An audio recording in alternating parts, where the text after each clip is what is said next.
Hi everybody, this is Cindy and I just wanted to show you my take on the slow stitch patches. I was just messing around the other night and I thought I wanted to be kind of padded like it was a quilt. So I just took a piece of fabric that was in my stash and then another piece of fabric on the back, and in between here, let me show this one right here. I just put some felt that was also in my stash. So I thought that kind of gives it enough padding so it kind of looks quilted.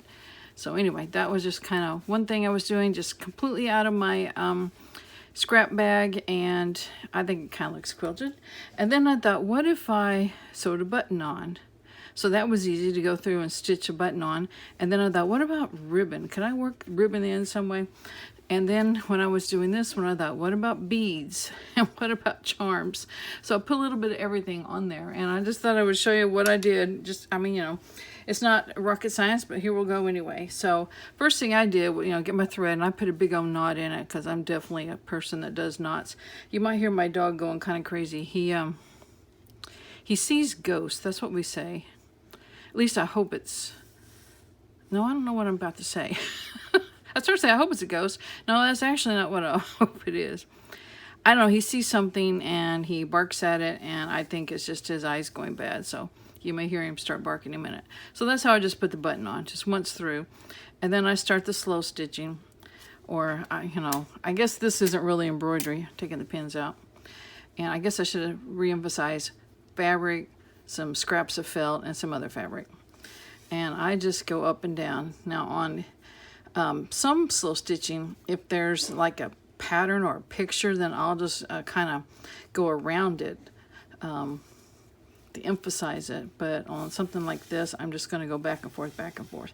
And then of course I will go back and trim up where the fabric and the I want this to be, I don't want to go across like that, so I'm going to go back down here. I will go back and trim all that, then I can come back up. And I don't think I'm going to put the bead on. And of course you have to get a bead that will fit through your needle. And I use a needle with a pretty big eye, just because if I'm using embroidery floss, I just like it to be a larger eye in the needle. And the first patch I made, you can hear him growling maybe. He could also be hearing or smelling or something, the dog's next door. I tried to keep all my stitches lined up in a row all the way across, and I thought, nah, that's not me. I'm just going to go back and forth. Don't care if it matches to the row before it. So anyway, you kind of get the idea of what to do. Well, I mean, obviously, it's, like I said, it's not anything that anyone that spent some time with a little bit of needle would know how to do, but I just thought, it's not just a patch, it's got some things on it. And of course, these would be bumpy in the journal, so you would just have to watch about where you put it. But anyway, I'm just going to keep going, and I'll show you how I did the ribbon, because I think you can figure out how I did the charm. But I'll put one in the middle here. Let me come up there. And I've got this leaf charm, I guess you would call it. Obviously, I just go through the hole, and then I just go down, and we're done. And it can just dangle there like a charm. So anyway, I would just finish it, and I had this little bow I'll probably put on there somewhere, and then that'll be done. Now, if we're going to do the ribbon, you have to get all the way done with your stitches. And the reason I even tried this, because I had this little scrap of ribbon in my stash of fabrics, and I thought, I know people do embroidery, ribbon embroidery a lot. I've never done it. I've always thought it's gorgeous, but I've never tried it. So I thought, I'm sure I can come up with a cheater way to do it. So that's another reason why you want a big eye needle, so that you can thread this ribbon on your needle. And once you get that, I just, I think I tied a knot in it. No, I didn't. What did I do? I just left the knot on the top. Somehow I started it. So I'm just going to leave the knot on the top. So we'll just, nope, that can't be right either. I'll just leave the knot on the bottom. And I'm going to go, no, that's not how I did it. I don't remember how I started out. It's been a couple of days ago. We're just going to do it this way. I'm going to go under the stitching. And I don't have a knot yet. Okay, all that talk about the knot and I didn't even tie it. And if you don't like the knot on top, you can figure out a different way to do it. So I just kind of randomly went underneath these stitches. I hope my lighting, all of this may be totally where you can't see it. And I didn't worry about it twisting. I thought that added more character. I didn't worry about catching every single one of these stitches. I just kind of randomly went around. Now, if it's kind of rolled up like that, I might unroll it a little bit. So anyway, that's just what I did. And I like the look of the ribbon. And like I said, I may have gone a little overboard on this one with all the flower, the button and the beads and the charm, but I just wanted to show you what all you could do. So, and you don't have to do the whole patch. You can just do a section of it with this ribbon, but since I've already got all this stuff on there, I might as well put ribbon all over it.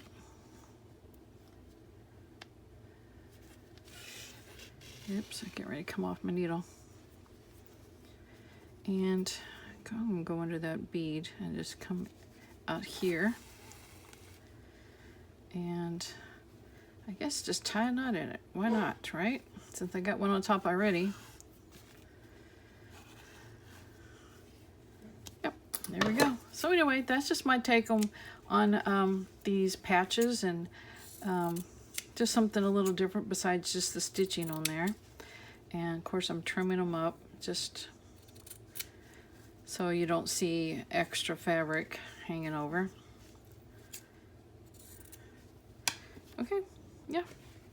I will finish stitching this one and then I'll trim it up. I won't do it just yet. But anyway, just thought I would show you guys.